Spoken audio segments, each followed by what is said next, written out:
Lundi 16 février 2026, le mois se poursuit aux couleurs de l'amour. Mesdames, Messieurs, bonjour et bienvenue sur ce nouveau numéro de votre émission matinale. Bonjour le Bénin. Au programme ce matin, on parle de l'actualité relative aux communes du Bénin. Nous parlerons de l'installation des conseillers communaux et de la désignation des nouveaux maires. Une nouvelle ère s'ouvre avec ses enjeux et perspectives pour la gouvernance locale et le développement à venir. On parle également de la vision 2060, mais cette fois-ci à travers le regard de la femme bâtisseuse. Quel peut être son apport de façon concrète? Nous le saurons avec la présidente de l'Institut national de la femme du Bénin qui partagera son point de vue et son apport. Tout cela, bien sûr, dans Bénin en mouvement. Et nous ferons également un tour sur la scène internationale avec le prix RFI 2026. Deux Béninois sont en lice pour la finale. Il s'agit de Yeroué Eton et de Opa. Patrick Jossou nous emmène à leur découverte. Mais avant tout ceci, l'actualité, elle est cruciale sur Bonjour le Bénin. On fait un tour pour découvrir ce qu'il y a au menu ce matin. C'est dans le bulletin d'information et c'est avec Génial Afouda, Monsiak Bouka.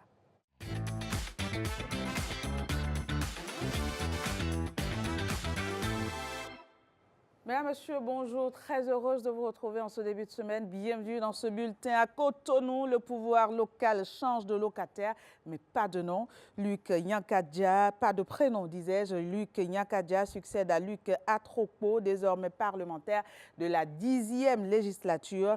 Hier matin, à la mairie de Cotonou, le nouvel élu et ses conseillers communaux ont été installés au cours d'une cérémonie. Le point, ce sera avec Christelle Tongodo et Jules Akwaïkou. On regarde ensemble. Cotonou ouvre une nouvelle page de son histoire administrative. Ce jour marque la cérémonie officielle d'installation du nouveau maire Luc Nyankadja, investi de la responsabilité de conduire durant les 7 années à venir les destinées de la ville vitrine. Entre attentes citoyennes et défis contemporains, c'est inévitablement un mandat placé sous le signe de l'engagement et de la gouvernance de proximité. Pourquoi est-ce qu'un dallo dans une rue est cassé et ça reste là pendant 3 mois? Il y a des gens qui rentrent dedans, qui se cassent les pieds, ainsi de suite. Donc ce sont des éléments comme ça là, qui sont déjà possibles à faire et que nous identifierons comme les premiers fruits à notre disposition. Ce n'est pas une affaire de budget. C'est une affaire d'efficacité de l'action municipale. Maintenant, bien sûr, comment nous projeter? Nous avons 7 ans. On ne va pas attendre 7 ans. Sur les 7 ans, chaque année compte. Chaque mois compte. Chaque semaine compte. Donc faire en sorte que l'administration municipale devienne performante et que tous les angles morts de gestion qui ne permettent pas la performance, que nous puissions les éclairer et, j'allais dire, les réduire. Une équipe désormais en place avec une présence féminine marquée qui suscite espoir et attente. Je pense que nous sommes résolument engagés dans un Bénin et développé où les filles et fils doivent être unis. Et les politiques ont compris aujourd'hui que même en politique, il faut avoir de la compétence. Reste désormais à traduire cette représentativité en action concrète pour les populations. Place au mandat, place au travail. Toujours dans le même registre, le nouveau maire de la commune d'Abomey-Calavi a choisi, lui, de placer son mandat de 7 ans sous le signe de l'unité et de la transformation. Nathanaël Coty remplace Angelo Arwandino. L'installation du conseil communal est intervenue ce dimanche dans l'enceinte de la mairie. Suivons ensemble les propos du nouveau maire au micro de Françoise Issou et Amandine Aniambossou. Je travaillerai avec toute l'équipe du conseil communal à être le maire de toutes et de tous, sans distinction ni discrimination aucune. À mes collègues conseillers, le devoir nous appelle et nous y sommes. Durant les 7 prochaines années, il nous faut travailler dans l'union qui préserve la pluralité de nos sensibilités, de nos opinions et convictions politiques en ayant constamment à cœur l'intérêt général. Ce mandat doit être celui de l'impulsion, de la transformation positive et profonde de la commune d'Abomey-Calavi.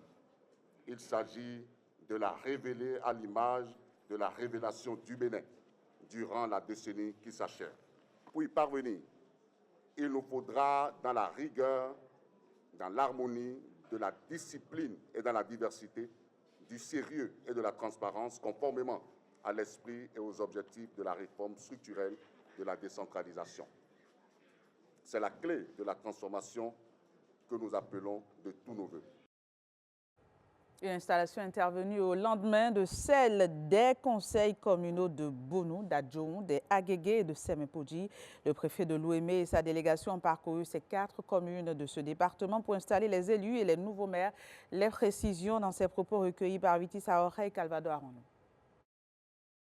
Je suis vraiment ravi d'être choisi comme le maire de la commune de Bonou. Mon mandat sera sous le signe de la paix et de l'unité. Aujourd'hui, la commune d'Adjoum vient d'avoir un nouveau maire en ma personne et je voudrais remercier toute la population d'Adjoum. Et mes remerciements vont à l'endroit du président de la République, le président Patrice Talon, pour la prime à la jeunesse. Je place cette mandature au développement réel, changer la commune des Agégué, nous investir correctement dans le tourisme. On fera tout possible pour que la jeunesse impacte toute la commune des Agégué dans les prochaines années à venir. Nous allons pouvoir mener une action basée sur une gouvernance d'écoute, de dialogue et d'action pratique. D'action pratique parce que les défis sont énormes et ça fait appel à des actions urgentes tout de suite, ici et maintenant, pour pouvoir repositionner d'une part la commune de Semepoji, lui donner ses lettres de noblesse. C'est une commune qui a tout ce qu'il faut en termes de potentialité et c'est à nous de nous mettre vraiment à l'œuvre pour pouvoir lui permettre de révéler tous ses atouts. Ce bulletin se poursuit avec cette visite de la délégation conjointe du CES de la HAC dans nos locaux. Objectif, visiter le musée éphémère installé par la Radio Nationale pour découvrir les vestiges dans cet espace dédié à la mémoire et à l'évolution des ondes au Bénin. Gloria Oni. Cette visite vise à mettre en lumière le riche patrimoine radiophonique du Bénin à travers une exposition d'appareils et d'équipements ayant marqué l'histoire des ondes nationales.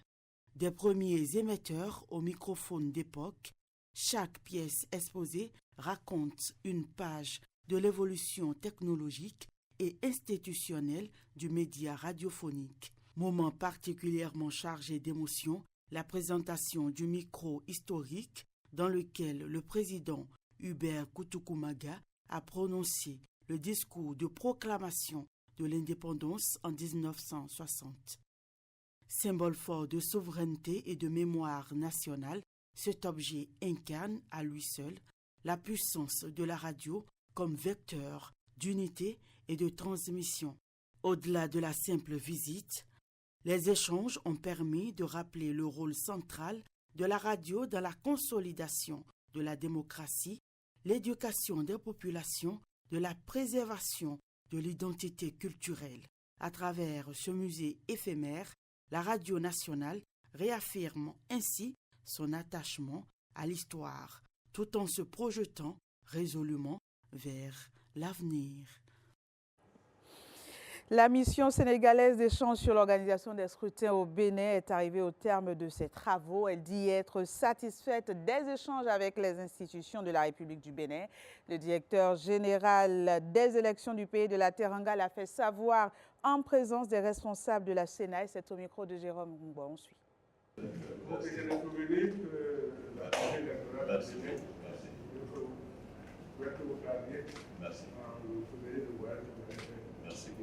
On rentre satisfait de cette mission parce que ça nous a permis de comprendre qu'il y a des avancées au Bénin dans beaucoup de domaines.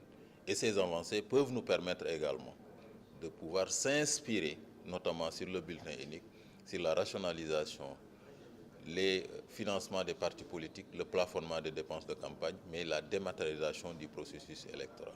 Bon, ils l'ont dit, il y a des aspects où le Sénégal est en avance par rapport au Bénin, mais comme je l'ai dit, aucun système n'est parfait et il est bon d'aller voir dans les autres systèmes ce qui se fait.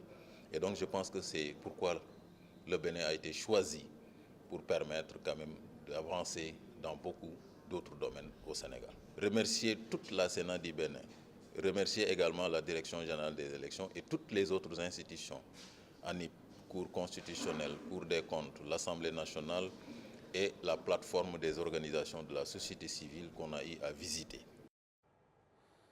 Chaque année au Bénin, plus de 150 enfants sont diagnostiqués d'un cancer souvent pris en charge tardivement.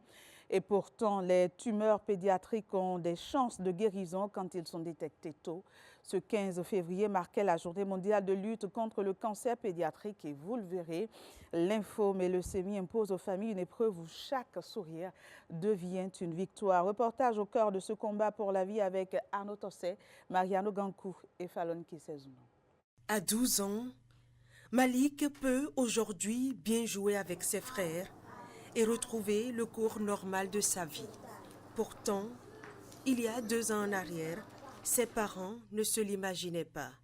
Leur quotidien se résumait à des tours incessants à l'hôpital. J'avais mal au cou et aux pieds et aux bras aussi. Ils ont dit que c'est une infection avec palu. On a traité pendant 3 jours comme ça. Ils ont dit que c'est fini, que bon, il s'est guéri. Mais moi, j'ai remarqué que le bras droit là, ça ne fonctionne pas bien. On a encore nous envoyé à le Kankezo. C'est ça qu'il nous a dit qu'il avait un cancer de sang. C'était alors le début d'un long et éprouvant traitement par la chimiothérapie. Le moment qu'on a commencé par faire les traitements, ses pieds, ses mains, tout est parti. Il est devenu comme nouveau-né que j'ai tramé partout. Et après, il a, avec les traitements, un peu avec les rééducations, il a commencé par essayer. Aujourd'hui, maintenant, j'ai à retrouver l'usage de mes 4 mains. Si certains enfants ont pu vaincre la maladie, comme c'est le cas pour Malik que nous avons rencontré tout à l'heure, qui est aujourd'hui en rémission, d'autres par contre poursuivent le combat. Nous sommes ici justement au centre hospitalier départemental de Lomé où se situe le seul service de prise en charge du cancer pédiatrique. Consultation, chimiothérapie, accompagnement psychologique. Vous allez voir que c'est tout un dispositif qui est mis en place pour augmenter les chances de survie de ces enfants atteints de la maladie.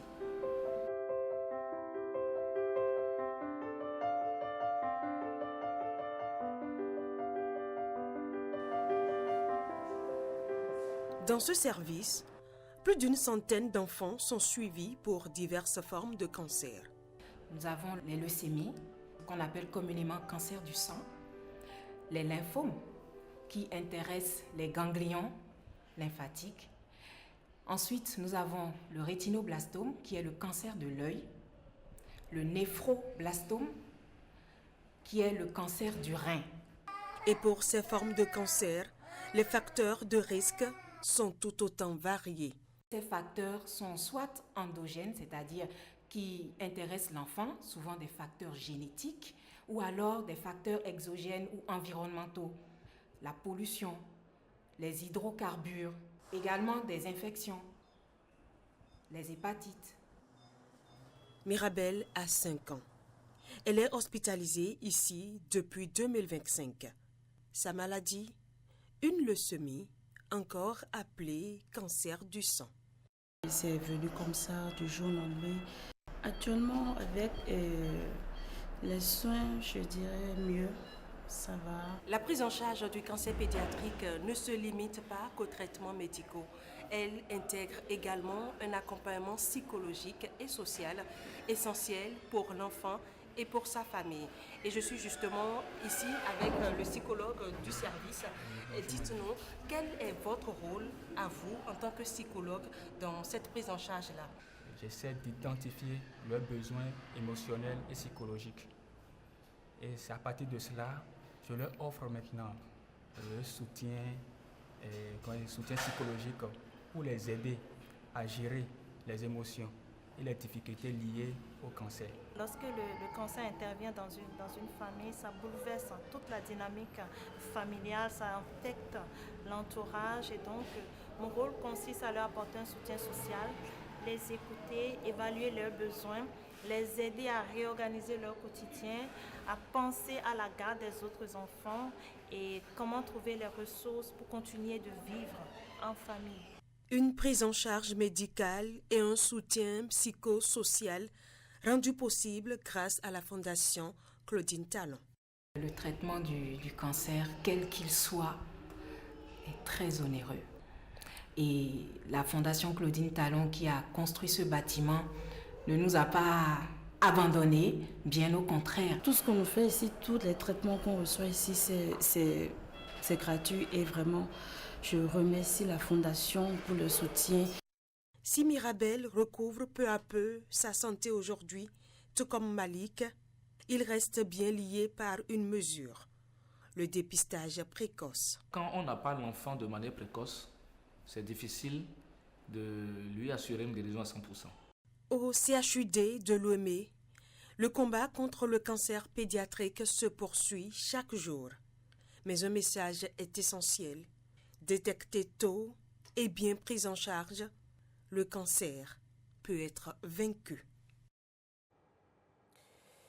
Comprendre une maladie, c'est déjà soigner une partie de la peur. En ce mois de février, une voix mérite d'être entendue, celle des personnes vivant avec l'épilepsie. Au-delà des crises, quelle réalité vivent les personnes épileptiques?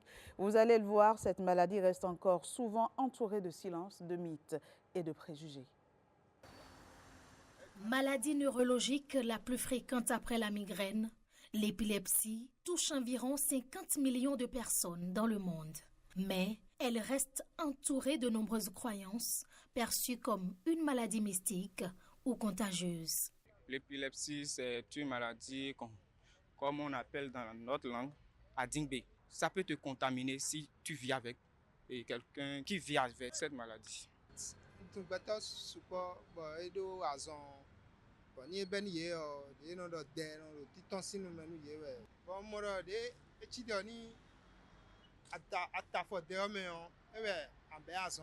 C'est une maladie très très grave. Hein? Lorsqu'on était petit, on dit que l'épilepsie c'est une maladie contagieuse. Si tu mets pied dans ces crachats, ça se contamine. Une perception pourtant bien éloignée de la réalité scientifique.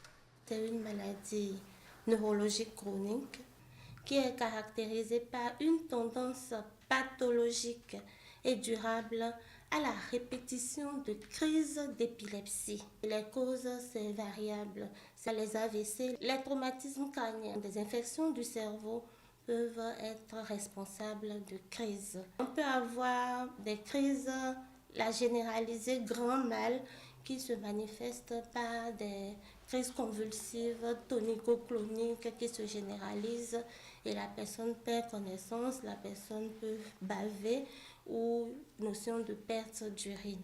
On peut avoir des convulsions au niveau d'un membre ou des deux membres. Maintenant, ça peut aussi se faire et on va penser que la personne est folle.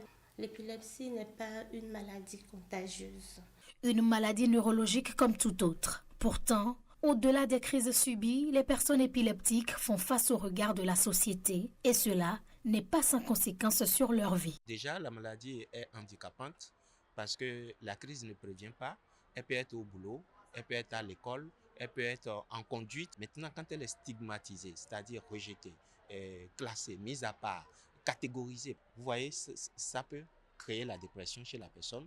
Ça peut créer chez cette personne l'isolement. Si la stigmatisation est assez verbale, agressive et forte, si la personne est faible, elle peut même décider de se suicider. Quel comportement adopter donc face aux personnes épileptiques? Ce sont des gens qui sont en situation de vulnérabilité, de faiblesse, qui ont besoin de soutien, d'appui. Donc quand il y a une crise comme ça, vous êtes dans la population, n'importe qui que vous soyez, il faut porter secours à cette personne. C'est juste mettre la personne dans une position latérale de sécurité et attendre à côté. S'assurer qu'il n'y a pas d'objet coupant à côté, il n'y a pas de danger autour de la personne. Et en plus de ça, référez-la à son médecin. Avec un traitement adapté et un environnement compréhensif, une personne épileptique peut mener une vie normale. Comprendre l'épilepsie, c'est commencer à faire tomber les préjugés et redonner leur dignité aux personnes qui vivent avec cette maladie. Pendant ce temps, l'Union islamique du Bénin et la Fondation Malek Hossou prient pour un retour de paix entre le Bénin et le Niger. Une séance de prière s'est tenue à Kandy en présence des leaders religieux béninois et des fidèles musulmans. Nous sommes toujours là pour la recherche de la cohésion sociale. Autour de cela, nous avons les Nigériens qui sont à côté de nous. Nous sommes devenus tous des frères. Alors, il va arriver déjà un certain nombre d'accusations sans fondement, nous allons essayer de se réunir, nous les musulmans, pour rechercher la paix, la cohésion sociale autour de nous. Les deux peuples souffrent énormément, il faut dire la vérité. Nous avons prié pour demander au Créateur de tout faire pour unir les deux présidents. Donc on a prié pour ça et nous demandons respectivement à tous les imams de continuer à prier à ce que la frontière qui est fermée depuis plus de 3 ans trouve sa réouverture dans l'immédiat. Voilà, ce sera tout pour ce matin. On se retrouve demain, même heure, même canal. Jennifer Sativi, c'est à vous. Merci, génial, à Fouda Mossi Agboka. Le rendez-vous est pris donc demain, même heure, même canal. Mesdames, Messieurs, bonjour, le Bénin se poursuit. Tout de suite, place à l'invité politique.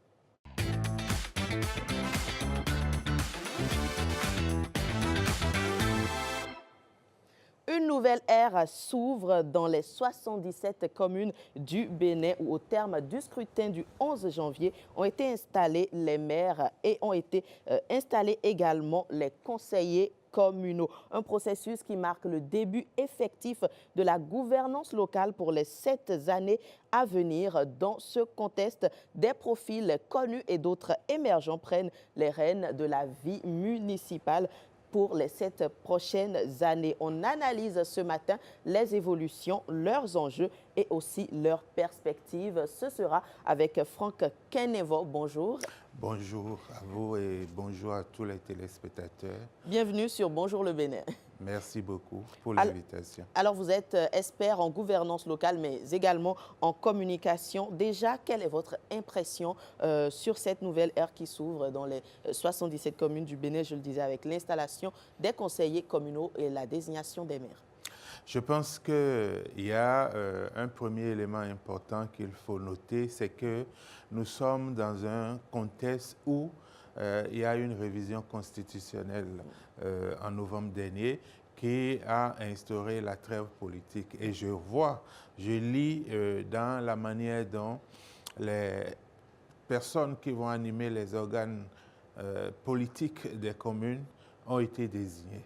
Vous savez, il y a cette notion de co-gouvernance ou de cohabitation communale qui a été instaurée par les deux partis qui contrôlent l'essentiel des communes, à savoir que le parti qui a pris la majorité absolue et qui doit désigner depuis le maire jusqu'au chef d'arrondissement et autres, ce parti-là décide de laisser des postes à l'autre parti qui est minoritaire pour qu'il y ait une gouvernance collégiale et que, ce faisant, on puisse laisser de côté les intrigues politiques, les querelles politiques et qu'on puisse être unis.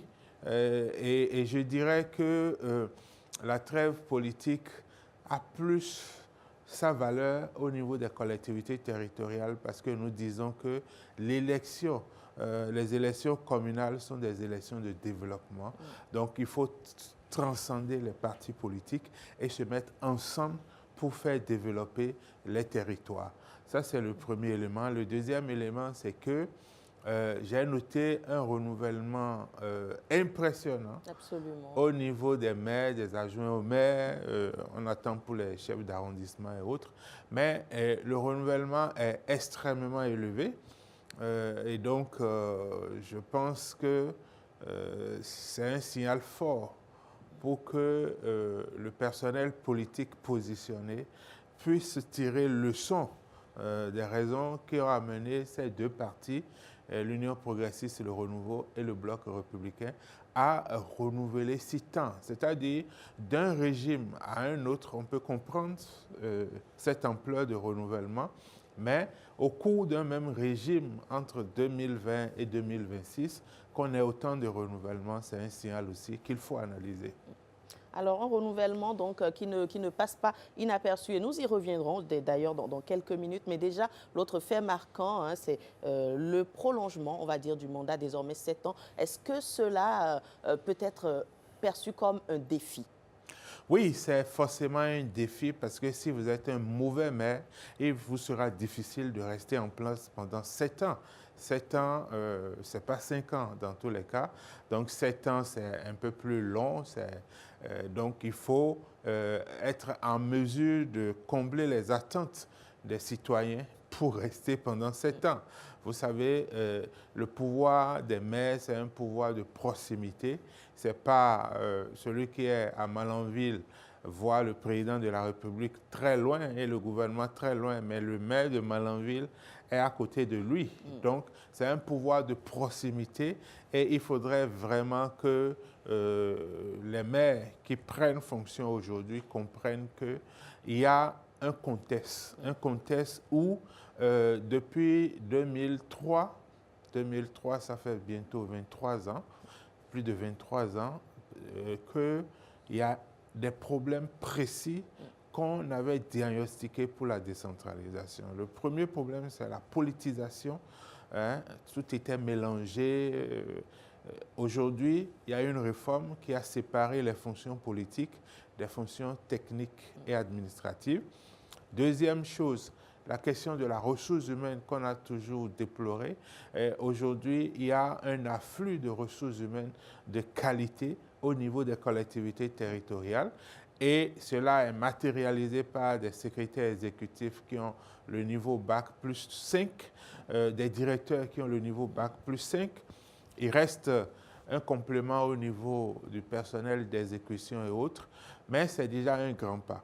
Et troisième élément, c'est que nous allons passer du Fonds d'appui au développement des communes FADEC au FIC, le Fonds d'investissement communal, qui a l'atout de continuer par mobiliser les ressources des partenaires et de l'État, ce que FADEC fait actuellement, mais d'aller sur le marché financier et de lever des ressources pour les communes et enfin de pouvoir aider les communes à gagner des appels à projets et autres pour que les fonds climat, les fonds structurants au niveau de l'agenda 2030, tous ces fonds qui échappent aujourd'hui aux communes puissent être mobilisés au niveau de notre pays. Donc il y a, disons, des événements, des réformes qui aujourd'hui, et j'ai oublié de dire qu'on est en train de numériser la procédure des marchés, de passation des marchés publics.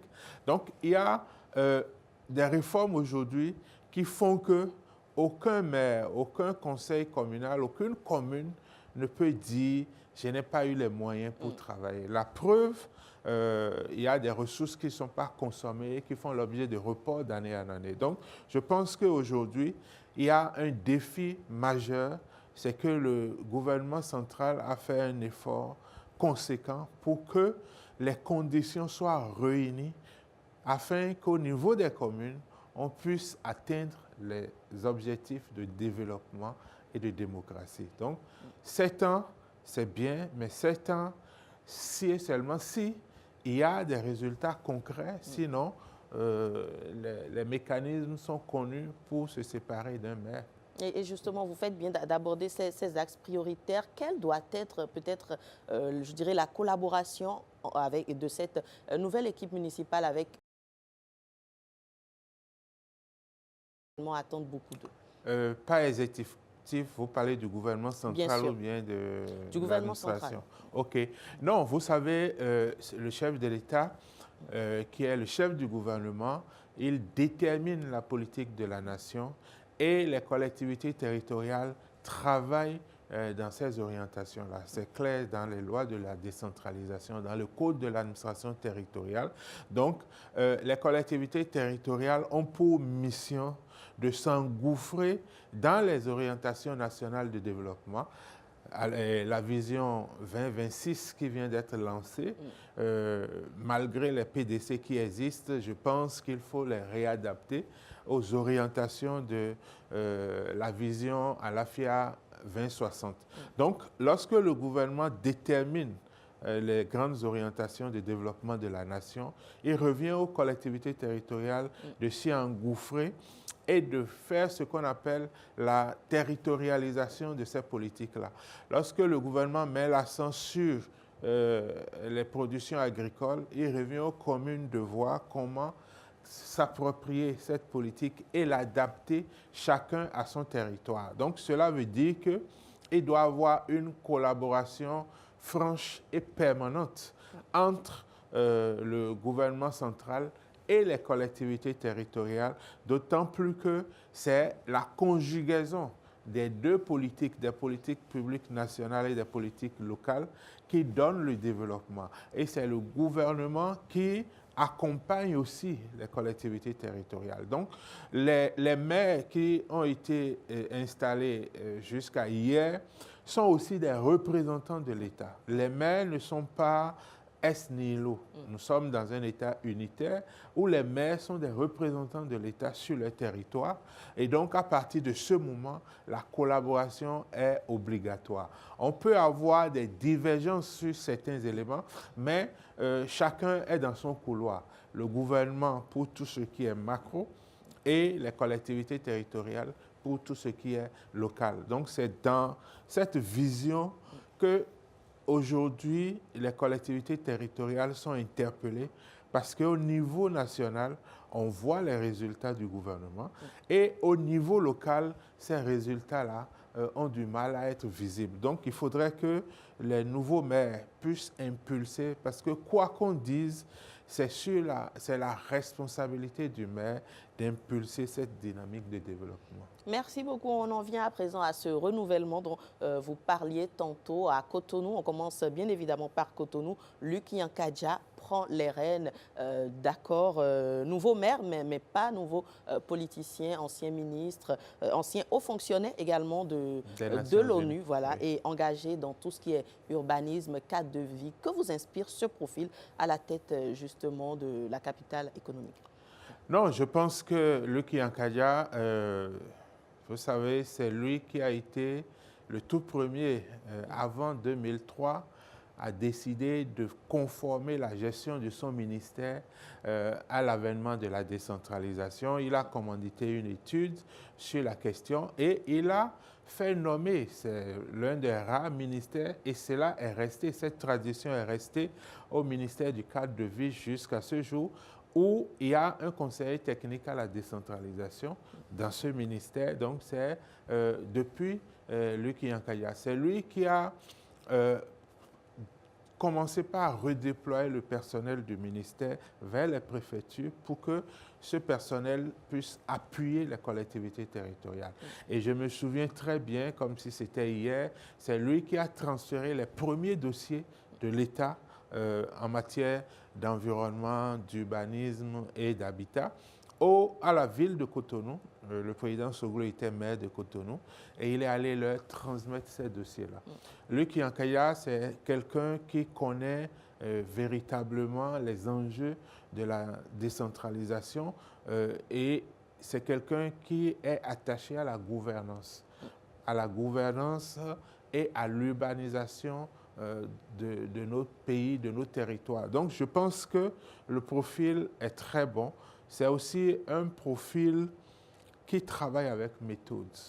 Et donc, ça va impulser une nouvelle dynamique de développement à la commune, à la ville de Cotonou. Et je pense qu'il est venu avec 3 collaborateurs directs qui étaient là. Absolument. Donc, ce n'est pas un renouvellement total à Cotonou, à part le maire. Et donc, je pense qu'avec Luc Yankadja, on peut espérer que la ville de Cotonou rentre pleinement dans cette dimension de ville durable, de ville smart, d'autant plus que en devenant maire de Cotonou, il devient vice-président de l'AIMF, il devient président de l'Alliance des villes côtières de l'Afrique de l'Ouest. Donc, il y a beaucoup d'enjeux qui tournent autour de son arrivée à la tête de Cotonou. Et c'est, disons, tous ces enjeux-là, développement durable, c'est son marigot. Donc, on va souhaiter qu'il impulse cette marque-là à la ville de Cotonou. Donc, l'espoir est permis à Cotonou, c'est ce qu'on peut retenir. Oui, je pense que au-delà même de la personne de Luc Yankadja, il faut noter quand même le travail qui a été déjà fait par l'équipe sortante qui a travaillé dans une démarche. Je disais tantôt que les communes avaient du mal à consommer leurs ressources parce que les procédures de passation des marchés publics étaient un peu complexes et ça ne facilitait pas la consommation des crédits. Mais la ville de Cotonou avait déjà trouvé cette approche de travailler avec les agences de l'État, de passer par le Conseil des ministres pour mettre en place un certain nombre d'infrastructures. Et ça sera dans cette continuité qu'il va travailler et mettre sa touche, mettre cette dimension d'adaptation au changement climatique, d'atténuation des défis liés au changement climatique. Donc, je pense que ça sera tout bénéfique pour la ville de Cotonou. On l'aura compris, Monsieur Kenenvo, mais il n'y a pas que Cotonou qui a connu ce changement. On peut citer 3 communes phares, par exemple Abomey, Calavi, Parakou, ou encore Porto Novo. De nouveaux maires prennent place. Que vous inspirent déjà ces nouveaux visages et ensuite quels peuvent être les chantiers prioritaires qu'il faut peut-être consolider ou poursuivre? Alors, à Parakou, c'est un très jeune qui est devenu maire. Un peu comme à l'époque de Sam Adambi. Mais le nouveau maire de Parakou était déjà dans la commune. Donc, je pense qu'il était déjà à la mairie, s'occupant des marchés publics. Donc, je pense que c'est vraiment un bon profil, un bon choix pour cette ville, commune à statut particulier, qui doit désormais être un pôle de développement pour tout le département, sinon pour la région. À Abomey-Calavi aussi, c'est un jeune qui a été plébiscité, donc je pense qu'il y a quand même un peu de jeunesse dans les choix qui ont été opérés. Ce qui manque, ce que je n'ai pas encore bien vu, c'est les femmes. Je n'ai pas encore vu beaucoup de femmes, mais on aura le temps de faire le point ce matin pour donner les statistiques et voir que, on n'a pas progressé fondamentalement par rapport au positionnement des femmes comme maires, peut-être comme adjointes au maire, parce qu'à Cotonou, on en a 2 sur 4, c'est déjà pas mal. Mais est-ce que la même tendance est respectée dans les autres communes? On aura les chiffres et les statistiques. Maintenant, les chantiers phares. Je pense que le premier chantier qu'il faut aborder, c'est celui de la démocratie locale. Vous savez, on ramène le pouvoir vers les populations pour que ce pouvoir-là soit co-géré avec les populations. Mais ce qu'on a vu jusque-là, c'est que ce pouvoir est confisqué par les organes politiques de gestion des communes. Il faut maintenant mettre en place des mécanismes. Il y a le budget participatif, il y a beaucoup d'autres mécanismes de consultation et de co-construction des politiques publiques qu'il faut développer dans les communes pour que les populations se sentent concernées, ce qui va faciliter l'appropriation des politiques par les populations. Et donc, il y aura une sorte de facilité à mobiliser les impôts et autres taxes. Donc, quand il y a la participation citoyenne, surtout que le mandat est de 7 ans maintenant, il faut améliorer l'implication des citoyens. Deuxième élément, c'est l'économie locale. Nous avons 77 communes, alors que des pays moins vastes que le Bénin en ont 100 et quelques.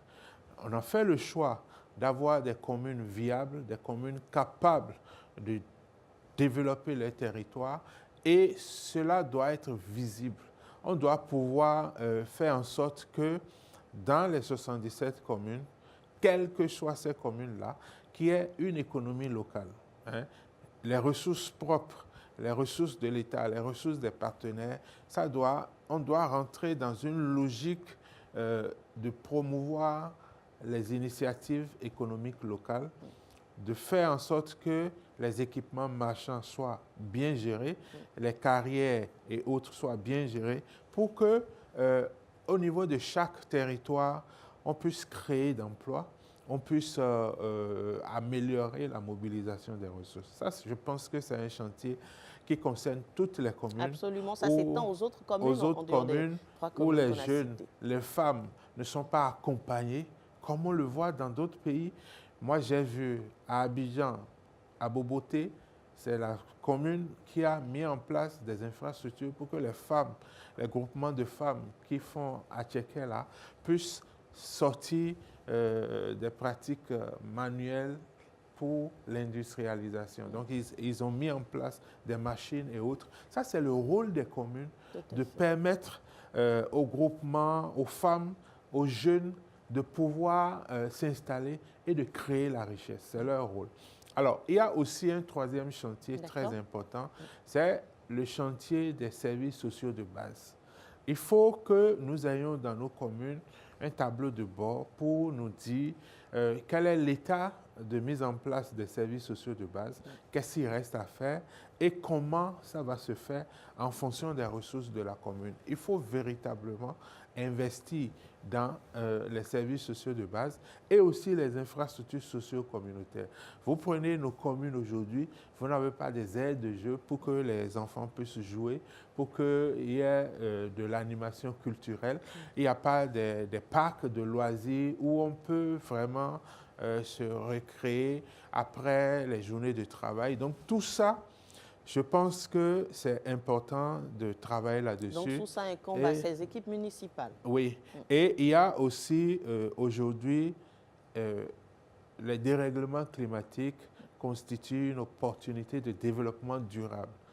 On n'a pas besoin de refaire tout le parcours que d'autres continents ont eu à faire avant de se rendre compte que tout ce qui est fossile, tout ce qui nuit à l'environnement, on doit amorcer la transition écologique, la transition vers des solutions durables. Donc aujourd'hui, il y a non seulement des ressources qui sont disponibles, mais il y a des approches et des techniques qu'il faut valoriser dans nos communes. À Cotonou, par exemple, le pôle numérique qui est en train d'être construit pour les jeunes, pour leur permettre d'avoir accès à l'Internet et au marché et autres, ce pôle numérique doit être autosuffisant en énergie électrique, donc d'où la mise en place du soleil. Et cette tendance, il faut renforcer ça pour que nos villes, nos communes soient de plus en plus décarbonées et que sur les questions de mobilité urbaine, les questions d'énergie, on puisse se porter vers tout ce qui est renouvelable. Et ça, c'est vrai que ça coûte énormément, mais il y a des partenariats qui peuvent permettre d'atteindre cela parce que mettre en place une économie verte, c'est aussi créer des emplois durables pour la jeunesse, pour les femmes. Et ça, c'est aussi un défi des collectivités territoriales. Merci beaucoup, M. Kenevo. Nous sommes pratiquement à la fin déjà, mais on ne va pas partir sans dire un mot sur ces communes peut-être qui ont conservé leur maire. Je vais citer peut-être Ouida. Est-ce à dire que les efforts ont payé? Est-ce qu'il y a peut-être il y a Ouida, il y a Basila. Je pense qu'il y a forcément les résultats parce qu'aucun parti politique ne prendra le risque de maintenir un maire qui a été incompétent, qui n'a pas travaillé, qui n'a pas produit des résultats. Donc, il y a les résultats qui sont là. Il y a aussi des questions de positionnement politique aussi. Donc, je pense que le travail que ces maires ont eu à faire, ce travail a été reconnu par le parti. Et c'est ça l'ambiguïté de notre système actuel où, par le mécanisme de la désignation, les maires sont plus responsables devant leur parti politique que devant le conseil communal. Et je pense que ça sera peut-être pour un temps, ça sera une transition pour que les élections reviennent au niveau des conseils communaux et municipaux. Merci beaucoup, Monsieur Franck Kenevois. Avec vous, on faisait justement cette évaluation du renouvellement, de l'installation, je vais dire, des maires dans les 77 communes du Bénin. Je rappelle que vous êtes expert en gouvernance, mais aussi en communication. Mesdames, Messieurs, bonjour, le Bénin se poursuit toujours. Place à présent à un autre plateau, mais avant ceci, on va marquer une courte pause.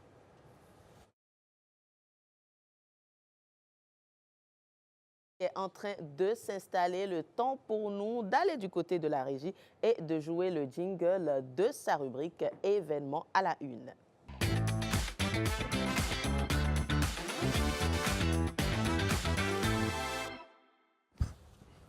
Et voilà, Patrick Diossou, donc déjà en place. Bonjour Patrick. Bonjour Jennifer. C'est un plaisir pour moi de vous retrouver ce matin. Un grand plaisir. Ça fait un petit moment. Hein? C'est vraiment. Alors, comme d'habitude, vous êtes à l'affût, vous allez checker pour nous, découvrir également ce qu'il y a comme actualité, ce qu'il y a comme événement. Donc, de quoi s'agira-t-il aujourd'hui principalement? Alors, aujourd'hui, principalement, on va parler du prix découverte. Prix découverte RFI. Le prix découverte RFI qui, cette année, en 2026, a donné son résultat. Les finalistes sont de plusieurs nationalités, mais nous avons la chance d'avoir, et c'est une première, deux Béninois. Deux Béninois qui sont finalistes. Je vais les recevoir un à un. Je passe d'abord par le premier qui a été finaliste en 2025 et qui est finaliste en 2026. On ne le présente plus. Hein? Quand on dit tout de suite finaliste en 2025, ceux qui ont suivi cette actualité savent certainement, c'est Veille. Oui. C'est bien ça. Oui. Alors, Yahweh Yeton. Lorsqu'on pense à Yahweh Yeton, on pense à Fenou Yeton et puis à un duo. Exactement, c'était le début de l'aventure musicale. C'était mon premier groupe. Diflex, donc il y a Fenou et Yahweh Yeton. Oui, Fenou Yeton, Yahweh Yeton. Fenou est où maintenant? Fenou, il est là, il poursuit aussi sa carrière solo. Il est de l'autre côté de la Méditerranée. D'accord. Voilà un peu. Mais Yahweh Yeton a préféré rester de ce côté de la Méditerranée. Oui, bien sûr, exactement. Oui.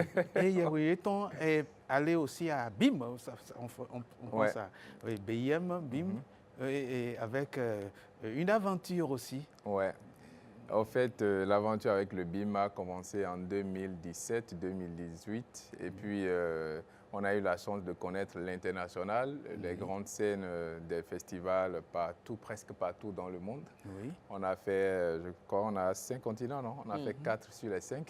Wow. Et tout. Donc, voilà, c'était un peu l'aventure avec le BIM, les grandes scènes comme Carnegie Hall, les festivals comme les Nuits d'Afrique à Montréal et tout ça. Et après, Yeton a décidé d'être dans le solo, d'être seul. Ouais. On va suivre un élément qui marque un petit temps, un des opus de Yahweh Yeton. On suit.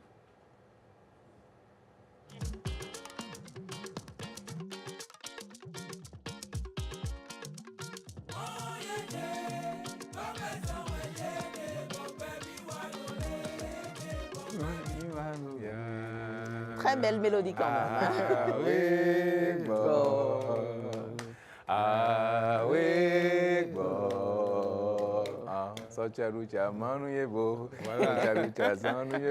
oui.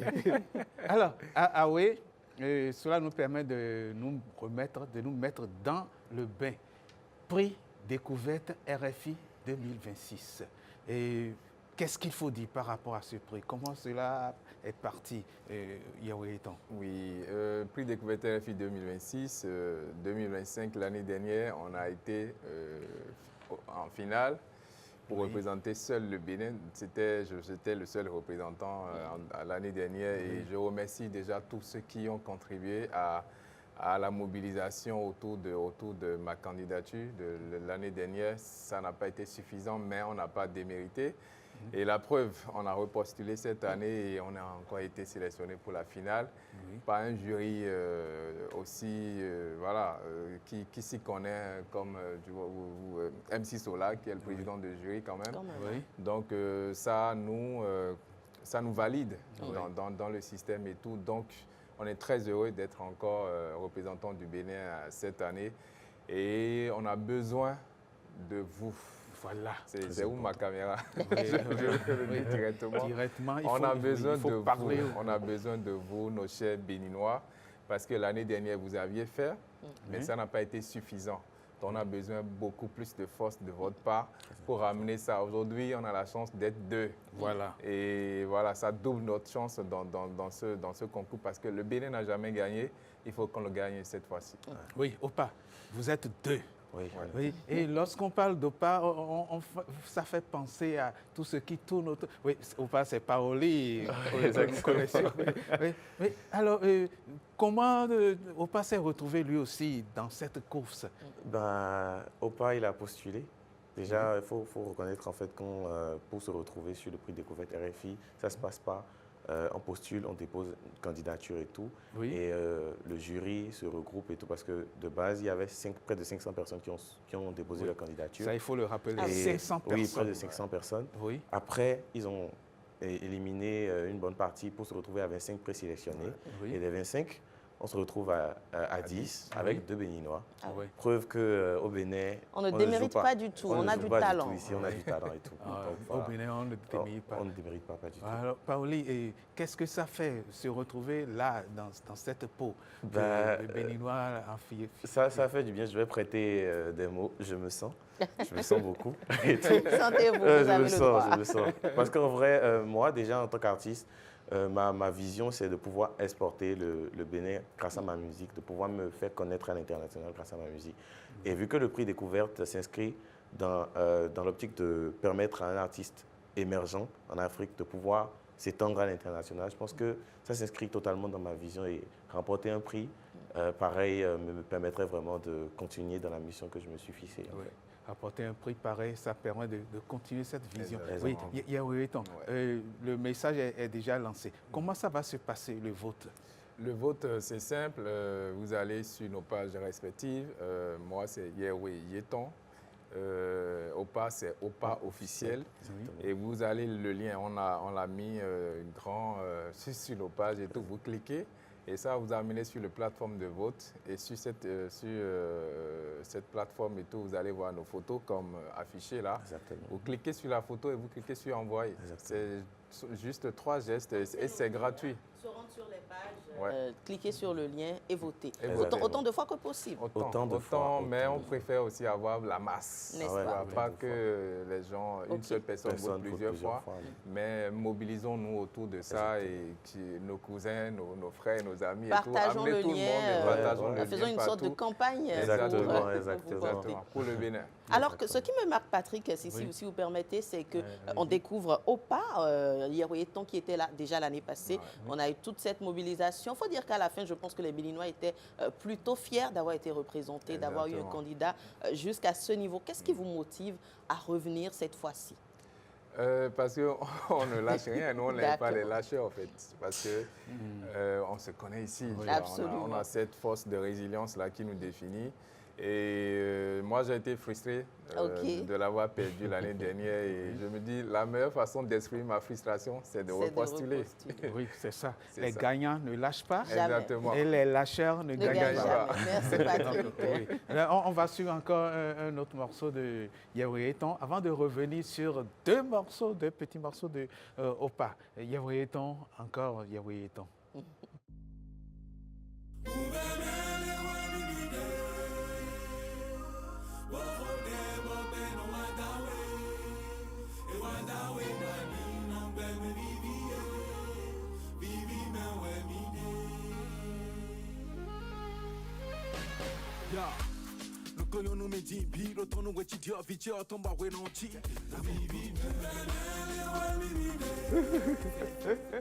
Bon,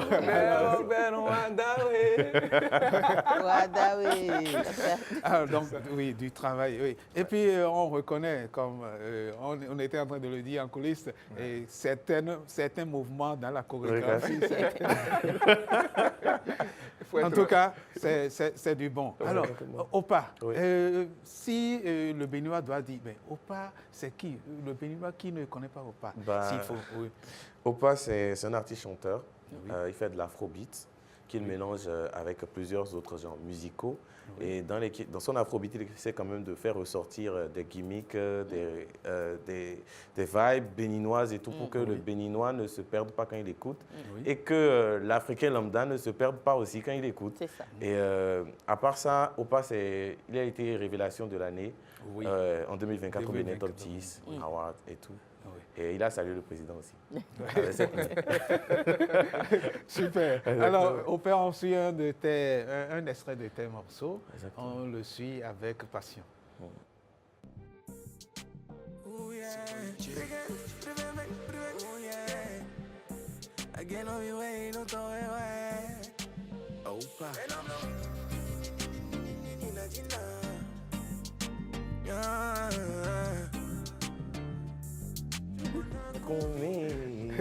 Oui, on est emporté. C'est Nadjina. Oui, le titre c'est Nadjina. Oui, ça pour montrer quoi. Chaud morceau quand même. Oui, c'est de la dancehall et tout. Nadjina, en vrai, pour ceux qui connaissent, ça a un rapport à un film indien. Donc, je parle de Nadjina pour qualifier les mouvements en fait, de la souplesse dont elle peut faire preuve et tout. Et voilà, je parle d'une idylle, d'une fille... Enfin, je pense que les paroles étaient assez explicites. Exactement. Donc c'est un peu de ça qu'il s'agit dans le morceau. Comme je l'ai dit, j'essaie réellement de mélanger des gimmicks. Vous allez remarquer qu'au refrain, il y a cet air-là. Bien sûr. Et tout. Donc j'essaie de puiser dans tout ce que je peux prendre pour concocter une sauce qui permet aux Béninois, enfin, à l'Africain de se sentir concerné et quand même avoir une sonorité qui est quand même ouverte sur le monde, en fait. Oui. Voilà. Béninois concernés, Africains concernés. On suit encore un autre élément, un deuxième extrait qui va nous permettre de remettre Opa dans le bain. Nous remettre dans le bain d'Opa. Oh, moi j'ai envie de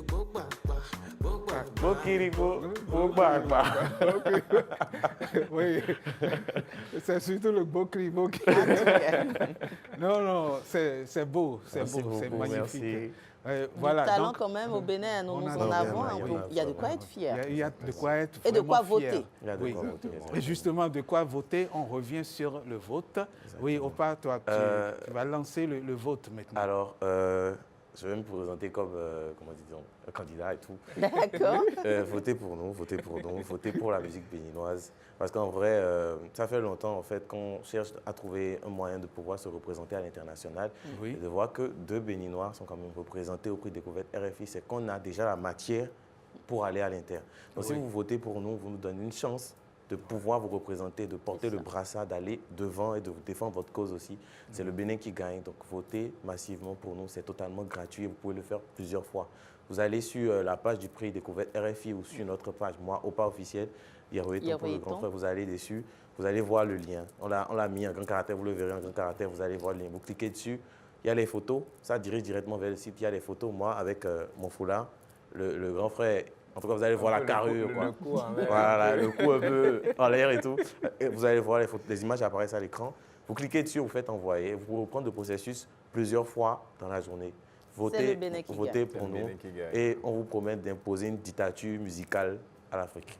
En tout cas, comme vous le disiez, la masse compte. Donc, mobilisez vos familles, envoyez le lien, partagez partout. Il faut que le Bénin remporte ce prix pour une fois. Exactement. Et vous connaissiez tous les deux? J'ai cette question qui me tarde. Vous connaissiez ou vous découvrez sur ce créneau? Non, déjà on vient de la même famille musicale, qui est Witch Entertainment, qui fait beaucoup pour la musique béninoise. Et moi, je suis un ancien, et lui, il est nouveau. Exactement. Et au-delà de ça, Opa, c'est un jeune que j'avais découvert depuis ses débuts et que j'étais un peu dans l'ombre, avec des petits conseils et tout. Et on a décidé même récemment de travailler sur d'autres aspects. Et avant à venir peut-être. Ça c'est naturel. Ça c'est naturel, ça on va pas. C'est basique. Voilà, c'est un peu une équipe qui était là, mais on ne savait pas qu'on allait se retrouver.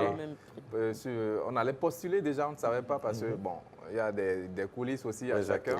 Et c'est après, on a découvert qu'on est tous les deux en finale. Et tout. Vous avez découvert que vous êtes tous les deux sur on était déjà ensemble, autant continuer. Autant continuer, donc on s'est dit, ça ne sert à rien que chacun trouve de son côté. Il faut qu'on fasse la mobilisation ensemble pour maximiser la chance au Bénin de pouvoir remporter et tout. Et quand vous parlez de pages, tout à l'heure, vous avez beaucoup parlé des pages. Je pense que vous parlez de votre réseau social, vos réseaux sociaux. Facebook, je présume, mais peut-être d'autres réseaux Facebook, Instagram, TikTok. Toujours Yeweyeton et OPA officiel. Oui, bon, en fait, moi, une petite différence sur Instagram et sur TikTok, c'est OPA AGNV. AGNV. AGNV. AGNV, quoi. D'accord, AGNV, je pense AGNV. Très bien, c'est compris, nous allons faire le tour. Et votez massivement, n'est-ce pas, Patrick? Et partagez le lien également. Il faut voter, c'est un appel. Il faut que le Bénin gagne. Un appel patriotique. Il faut que le Bénin gagne. Le Bénin révélé, le Bénin sera encore davantage révélé. On va révéler Yeweyeton, on va révéler OPA. On va se révéler. Béninois, révèle-toi à travers Yeweyeton. Révèle-toi à travers OPA. Révèle-toi à travers Yeweyeton et OPA. Béninoises, vous êtes appelés à voter. À voter, à voter. Massivement.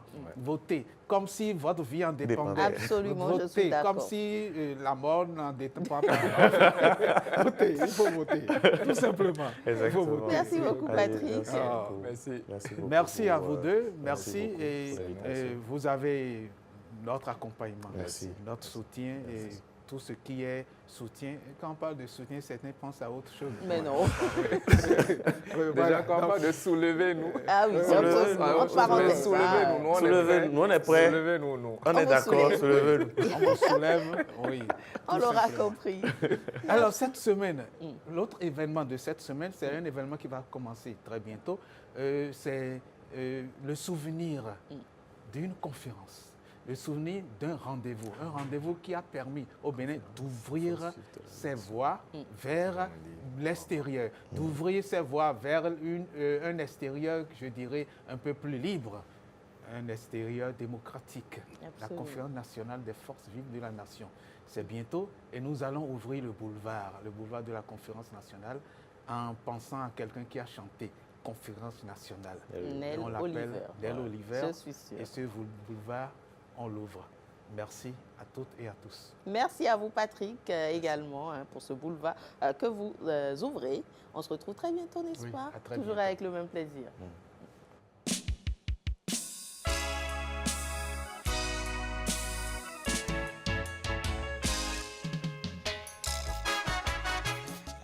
Et voilà donc une petite parenthèse, un boulevard ouvert, comme le disait Patrick, pour nous projeter dans cet événement, dans l'anniversaire et dans quelques jours.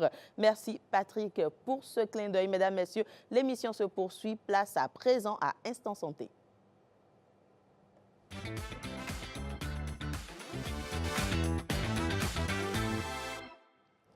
Et ce matin, on s'intéresse à la santé pendant le ramadan. Et oui, nous sommes à la veille du ramadan et on parle plus précisément de la digestion en cette période. Comment prévenir les ballonnements et les brûlures d'estomac qui ne sont pas à négliger lorsqu'on jeûne.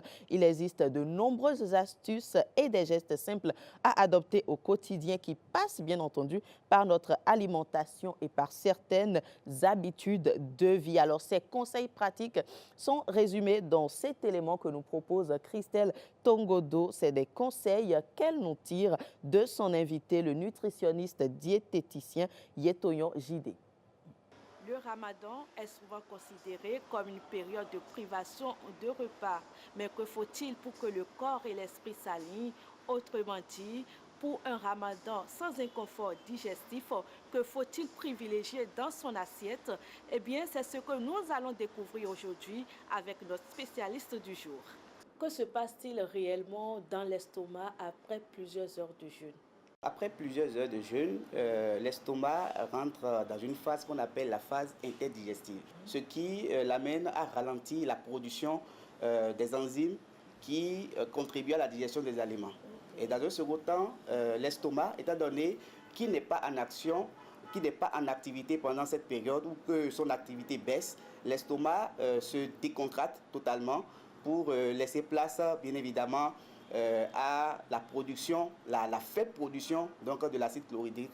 Il faut rappeler que l'estomac, c'est le deuxième organe dans lequel se fait la digestion des aliments après la bouche. Est-ce que c'est ce qui explique le fait que certaines personnes ont des douleurs à l'estomac lorsqu'elles rompent leur jeûne? Alors, ce qui cause cette douleur, c'est bien évidemment les aliments que nous mettons dans la bouche, les aliments que nous consommons juste après cette phase-là.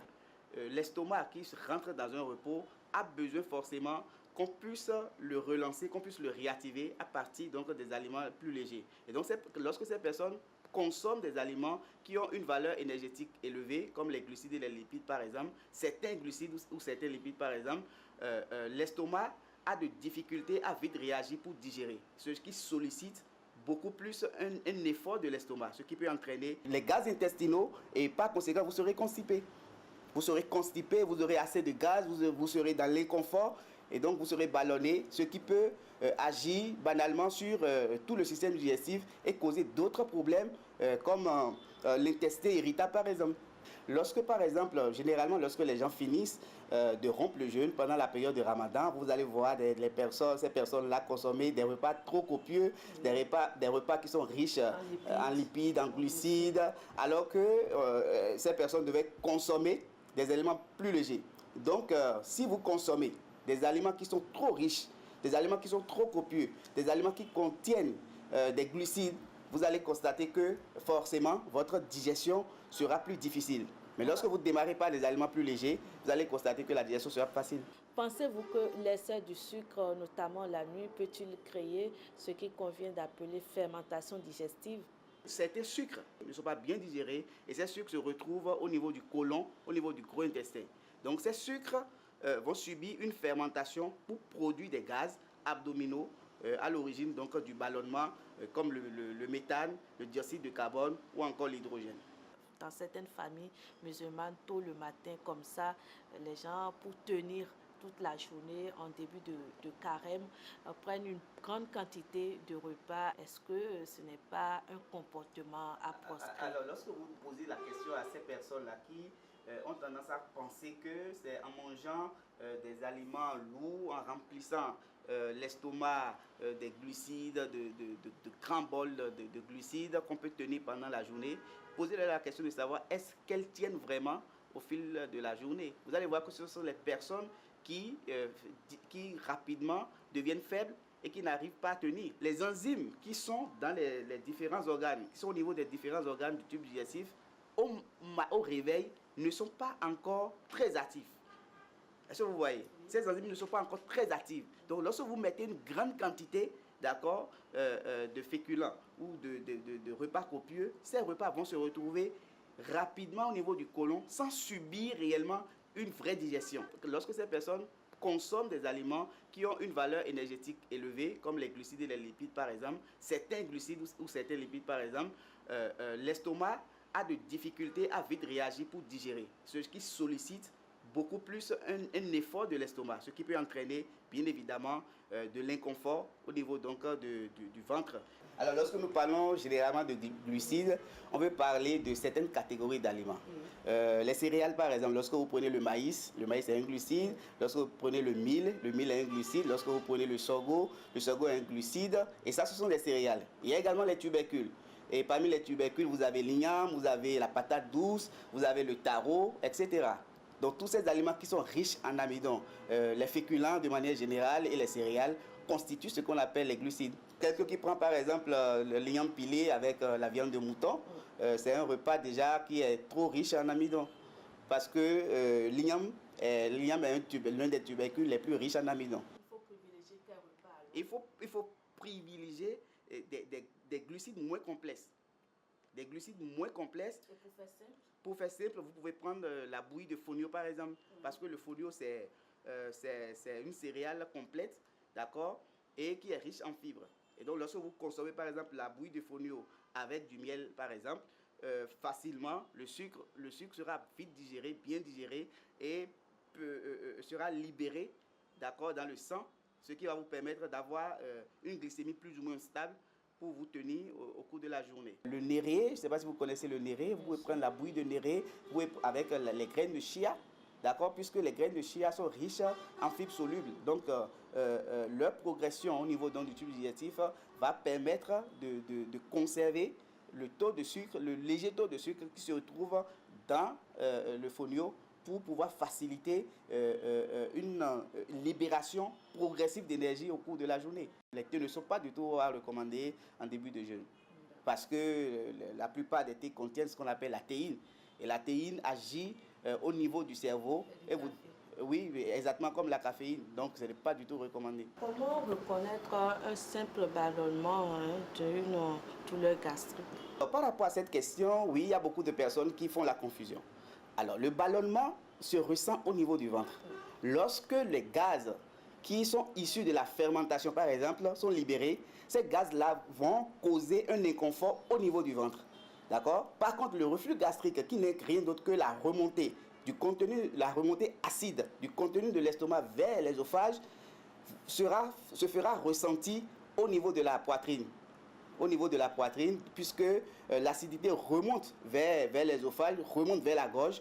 Donc, vous aurez l'inconfort, vous aurez une sensation de brûlure au niveau de la poitrine. En ce moment, on parle de reflux gastrique, alors que le ballonnement se fait ressentir au niveau du ventre, où vous avez la sensation d'être rempli, d'être totalement gonflé.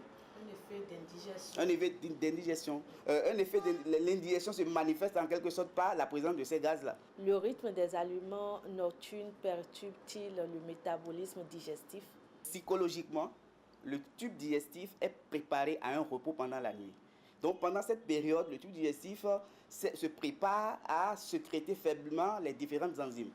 Donc si vous mangez pendant cette période, il se crée au niveau donc des différents organes une agression.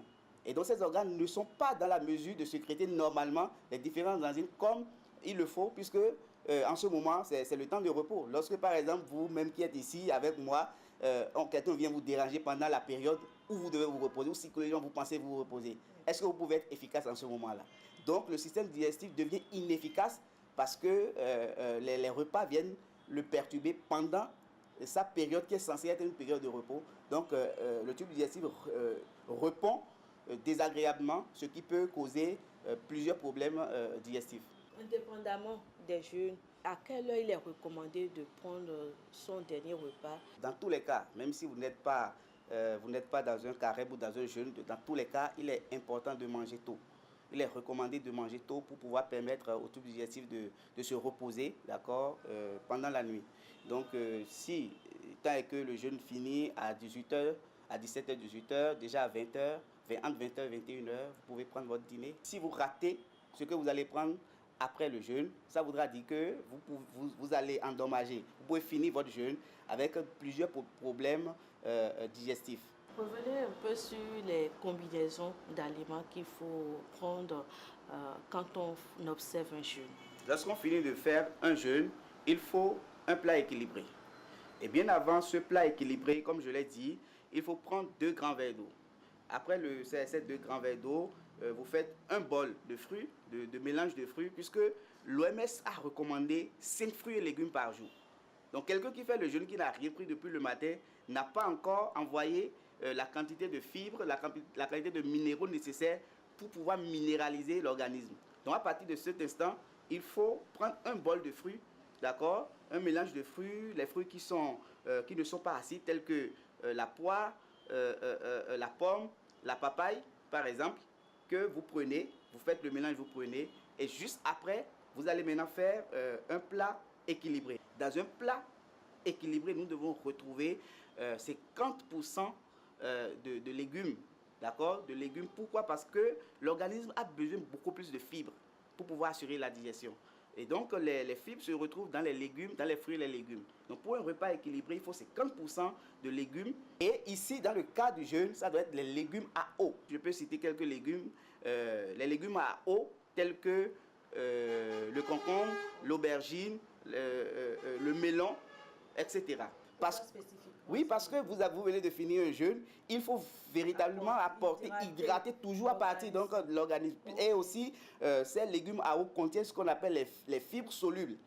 Et le rôle des fibres solubles, c'est d'absorber le taux de sucre le long du tube digestif, ce qui va faire que au niveau du côlon, il n'y aura plus la présence d'un excès de sucre qui va entraîner la fermentation, qui va entraîner la production des gaz qui vont causer le ballonnement. Les protéines, 25% de protéines, telles que le poisson, la carpe, le thon, l'œuf, ce sont des protéines, d'accord? Et 20% de glucides. Et lorsque nous parlons de glucides, on a les féculents et les céréales.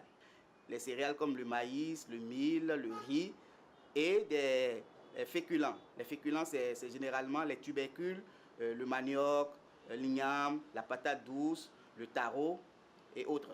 Lorsque vous mangez comme ça, vous êtes sûr que vous n'aurez pas de problème digestif. C'est valable pour les personnes qui jeûnent, c'est valable également pour tous les humains. Les épices pimentées n'impactent-elles pas d'une certaine manière les brûlures d'estomac, M. Yitonyon? Toujours pendant la période de jeûne. Absolument. Alors, vous-même, vous pouvez déjà répondre, puisque tout à l'heure, nous avons vu que l'estomac se vide complètement pendant le jeûne et sécrète, même si c'est en faible quantité, l'acide chlorhydrique. Donc, déjà que l'estomac est acide, la paroi de l'estomac est déjà exposée aux inflammations. Et donc, lorsque vous mettez des épices, vous envoyez des épices, vous risquez donc d'amener l'estomac à s'enflammer. Et lorsqu'il y a inflammation, lorsqu'il y a une inflammation au niveau de la paroi gastrique, forcément, vous êtes exposé à des pathologies comme l'ulcère gastrique. Pourquoi la position du corps peut-elle aggraver l'acidité? Oui, la position du corps peut aggraver la remontée acide du contenu de l'estomac parce que lorsque vous êtes en position allongée, par exemple, le sphincter supérieur de l'œsophage se comporte exactement comme une valve qui peut s'ouvrir à tout moment. Donc, cela a tendance à laisser passer le contenu acide de l'estomac qui peut remonter vers la gorge. Et donc, généralement, lorsque vous finissez de manger, on vous demande de prendre un temps de digestion, un temps pour que les aliments puissent descendre vers l'intestin grêle avant de s'allonger pour éviter des difficultés de reflux gastrique. Quelles sont les activités physiques qui sont recommandées en temps de jeûne? En temps de jeûne, la marche, 30 minutes de marche. Lorsque vous finissez de manger, vous pouvez faire 30 minutes de marche. Si vous avez un vélo à la maison, vous pouvez faire le vélo. Si vous avez un tapis, vous pouvez faire 30 minutes de tapis, mais pas des activités intenses forcément. Est-ce que les personnes stressées sont-elles plus exposées aux troubles digestifs? Lorsque vous êtes en train de jeûner et que le tube digestif est déjà dans un état inactif, cela va plus accentuer les douleurs, les crampes abdominales, le gonflement et au niveau donc du tube digestif. Donc le stress, bien évidemment, a une action, d'accord, sur le tube digestif pendant le jeûne. Ce que je pourrais dire à nos amis musulmans qui vont démarrer demain le jeûne, il faudrait s'organiser pour son alimentation, puisqu'il faut reconnaître que ce qui nous tue, c'est la mauvaise organisation. Et donc, lorsque nous établissons un plan alimentaire, cela nous aide, cela nous facilite la tâche pour pouvoir respecter donc tous les principes nécessaires pour une bonne alimentation. À la fin, puisque c'est la rupture de jeûne qui constitue l'étape cruciale dans le processus qui peut avoir des effets des effets négatifs sur le tube digestif. À la fin du jeûne, tel que je l'ai expliqué, il faut s'hydrater. Il faut démarrer la rupture par de l'eau, 2 grands verres d'eau ou un demi-litre d'eau, et juste après, consommer un bol de fruits non acides, tels que la papaye, la pomme, la poire, et enchaîner avec une alimentation équilibrée. Un plat équilibré, un plat composé de 50% de légumes à eau, de 20% de glucides, de 25% de protéines et de 5% ou 2% de lipides, c'est-à-dire l'huile d'olive qu'on peut saupoudrer à table sur son mets. Et juste après ça, s'hydrater et se reposer. Et quand on a fait tout ça et que les problèmes digestifs perdurent, à quel moment précisément il faut consulter? Alors, il faut consulter lorsque, comme vous l'avez dit, lorsque, peu importe, même si vous n'êtes pas dans un problème digestif et que vous avez un mal qui persiste, il faut consulter. Donc, si vous sentez que vous finissez votre jeûne et que les ballonnements persistent et que les crampes abdominales, les douleurs persistent, les gaz persistent, 2-3 jours, il faut consulter un médecin pour avoir son avis. Quelques règles d'or pour un ramadan sans inconfort digestif que je vous invite à pratiquer. Cela y va de votre santé et de la santé de vos proches. Un bel élément donc qui nous plante le décor du ramadan, mais surtout qui nous permet d'avoir de très très belles astuces. Entre-temps, avant de l'introduire dans sa rubrique, bonjour Ghislaine. Bonjour. Comment allez-vous ce matin? Très bien, j'ai suivi avec grand intérêt cet élément parce qu'il n'y a pas que les musulmans qui Absolument, partent, le jeûne chrétien il démarre demain. On démarre ensemble. Ensemble, bien sûr. Demain c'est mardi gras, je vais peut-être en profiter et manger correctement. Mercredi. Non, et mardi gras. Le mercredi, c'est le mercredi décembre. Absolument. Bah, j'ai dû faire ça avec vous. Vous avez raté beaucoup de catéchisme. Je vous suis comme je peux, il n'y a pas de problème. D'accord, donc le mardi, on va manger correctement. On va éviter de manger lourd. Absolument, selon les conseils du médecin, d'accord. Mais quand même, on va essayer de remplir la panse de façon très équilibrée. Malheureusement, on essaie de se remplir mercredi, la panse. on ira prendre les cendres. Ça, c'est pour nous les chrétiens. Oui. Et puis, on va commencer aussi le jeûne. Absolument. Mais chez les chrétiens, ce n'est pas vraiment le jeûne repas. C'est beaucoup plus le jeûne de prière. Prier beaucoup, faire beaucoup plus l'aumône. Donner beaucoup plus d'amour à son proche. C'est très important. Et nous sommes dans le mois de l'amour. Oh, qu'est-ce que c'est beau! Franchement, et c'est ça, je dis, c'est un très beau créneau quand même. Hein. On fait tout ça, on a de bonnes vibrations, je vais dire de bonnes ondes. Il faut préciser que c'est le carême chrétien catholique. En tout cas, tout ça annonce que 2026 est une belle année. N'est-ce pas? Je le prends pour dit. Merci Ghislaine. On va à présent passer à votre rubrique, mais en attendant, je précise que l'élément de Christelle, dans l'élément, nous recevions plutôt Gide et pas Gide, toutes mes excuses. Gide Yetoyon, donc spécialiste en alimentation diététique, un élément qui a été réalisé, comme vous l'avez vu, par Christelle Tongodo, mais avec l'accompagnement de Patrick Imanvo et de Oded Dossou. Place à présent à la prochaine rubrique. Vous l'avez vue toute rayonnante. Elle nous emmène tout autant dans un autre rayonnement. Il s'agit de Ghislaine et c'est dans Bénin en mouvement.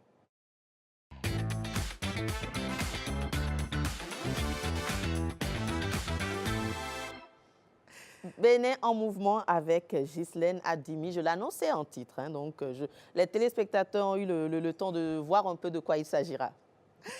Eh oui, vous l'avez dit, je vous annonce quelque chose de rayonnant. Ce n'est pas moi qui l'ai annoncé, le gouvernement l'a annoncé il y a cela déjà quelques semaines. Absolument. La vision Bénin 2060 à la FIA, un monde de splendeur. Et justement, dans ce monde de splendeur qui a été projeté, quels sont les enjeux, les perspectives pour les luttes féminines actuelles et futures? C'est ce que nous allons apprendre tout de suite avec la présidente de l'Institut national de la femme, Huguette Bopé-Yankadia.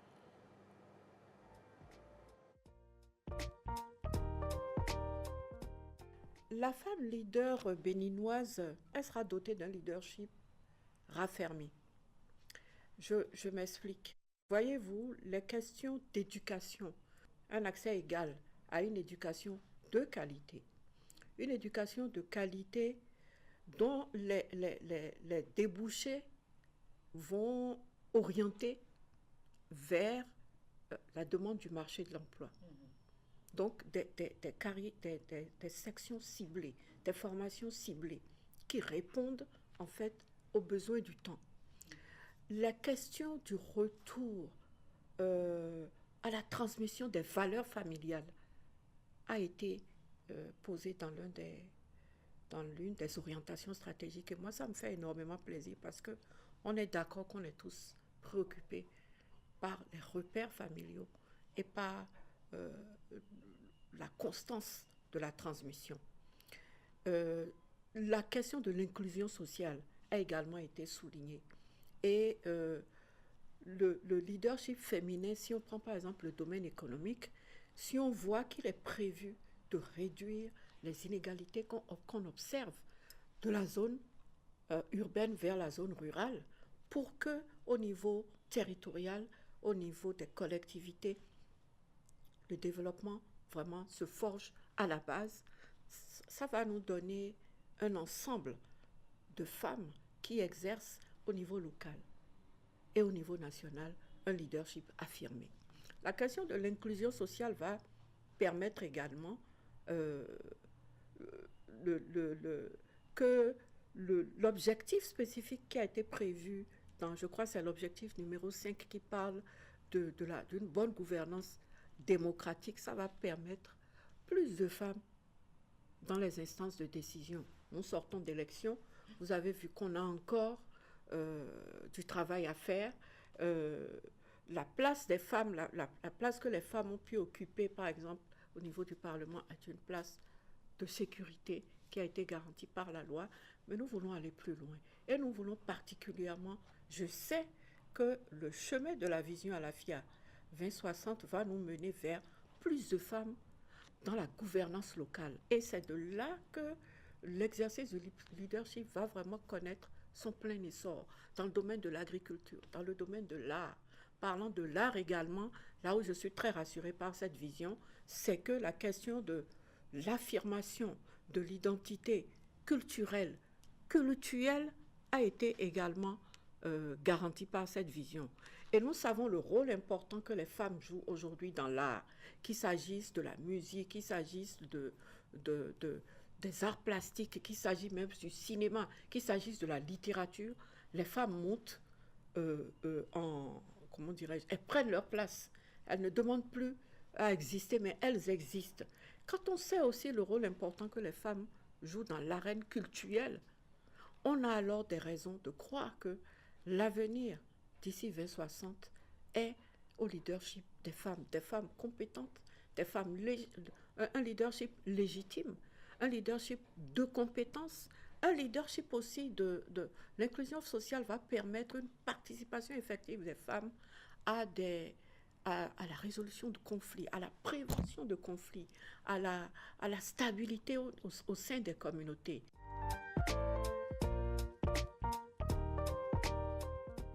Moi, j'imagine une femme largement autonome.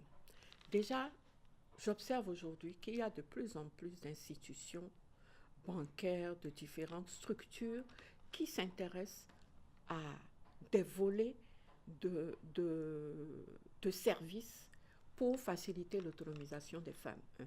Je vois les femmes prendre d'assaut les métiers comme l'entrepreneuriat. L'entrepreneuriat féminin se développe.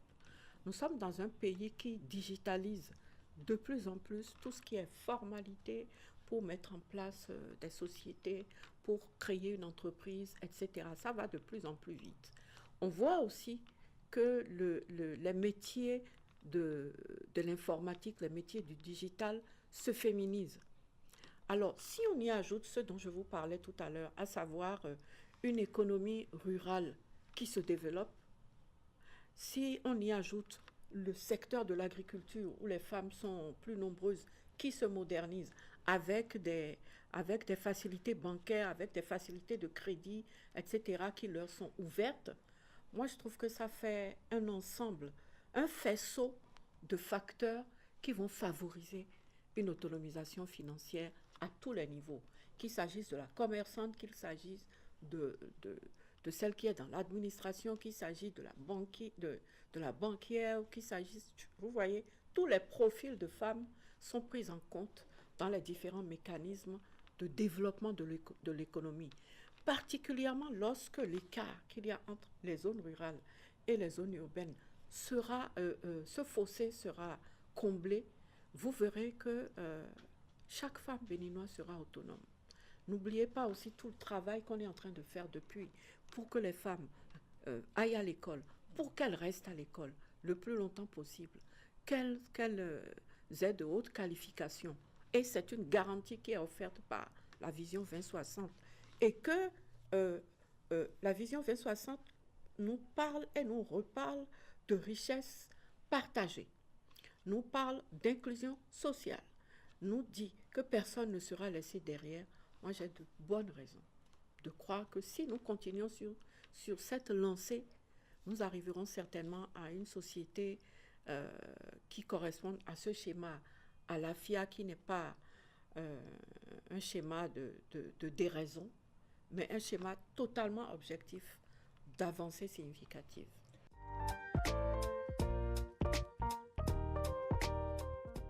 La tolérance zéro à l'égard de la femme et des filles commence de plus en plus à devenir l'affaire de tous. Je crois que lors d'une interview, il n'y a pas très longtemps, je disais que j'ai été très heureuse de recevoir la première plainte déposée par un roi concernant une jeune fille de la ville où il exerce cette royauté.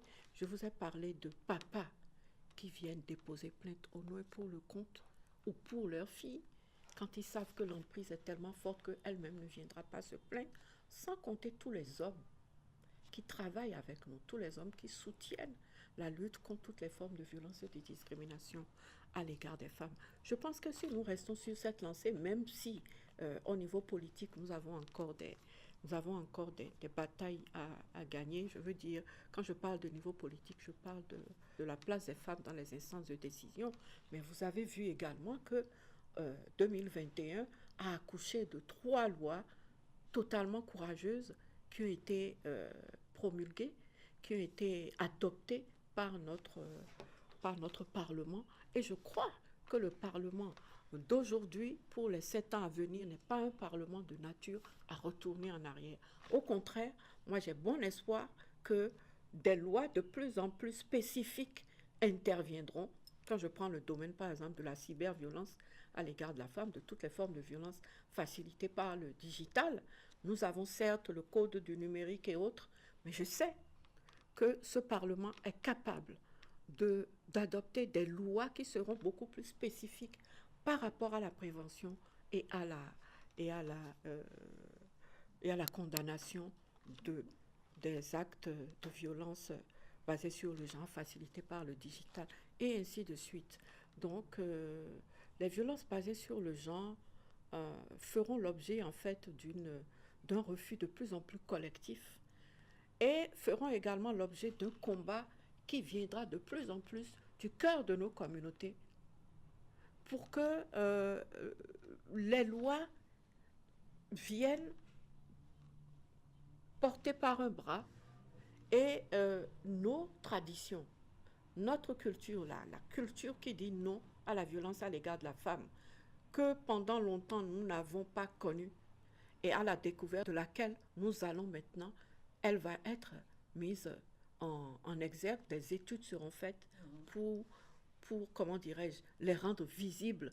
Et nous pourrons, dans cette espèce de réconciliation entre les lois et notre culture, nous pourrons vraiment avancer vers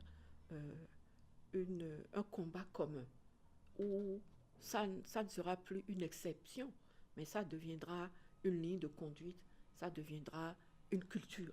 Un Bénin où l'exercice du leadership féminin est compris comme une stratégie de développement, où on a compris que, comment dirais-je, la part de l'économie qui est absorbée par la prise en charge des victimes de violences basées sur le genre, on gagnerait mieux à faire une prévention et à poursuivre de façon ferme la condamnation pour que on n'ait plus des budgets aussi, parce qu'on ne pense pas souvent au budget, au coût de la prise en charge. Mais donc si on réussit une transformation sociétale où on est tous d'accord pour dire non, je pense que ça sera un gain et qu'on aura compris aussi que c'est une question économique. Moi, j'y crois fortement, j'y crois fermement et que Dieu nous prête longue vie. Et voilà donc, que Dieu nous prête vie, Ghislaine, un élément, j'ai envie de dire, qui nous fait rêver. Hein? Ah ouais. Je dirais, moi je retiens 2 choses, peut-être travail, abnégation pour les femmes et les jeunes filles, parce que le cadre légal, il est là et beaucoup de choses se font, n'est-ce pas? Travail, abnégation, beaucoup d'engagement également. Beaucoup d'engagement. Parce qu'il ne suffit pas de rester là, croiser les bras pour que les politiques décident de tout à notre place. Il faut aussi que nous, les femmes, on se mette réellement, mettre la main dans la pâte. Ça se fait déjà. Oui. Et moi, j'ai bonne foi, comme la présidente, que les choses vont de l'avant. Et justement, vous me disiez en coulisses, hein, pourquoi pas, si tout ça est mis en œuvre, on aura peut-être des femmes présidentes, des femmes présidentes de l'Assemblée nationale, présidentes de la République. Et vous disiez, parce que je vais répéter, on ne va plus se contenter des postes derrière. Est-ce que les femmes peuvent oser déjà? Ah ben Jennifer, il faut le remarquer, les femmes osent déjà. D'accord. Les dernières élections, on était sur le terrain. Vous avez vu comment les femmes étaient vraiment audacieuses.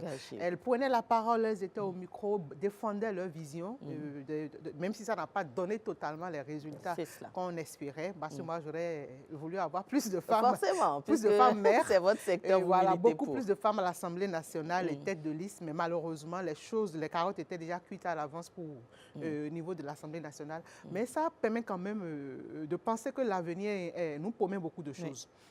Et avec notamment cette vision Bénin 2060, un monde de splendeur, moi je pense que les femmes vont davantage oser.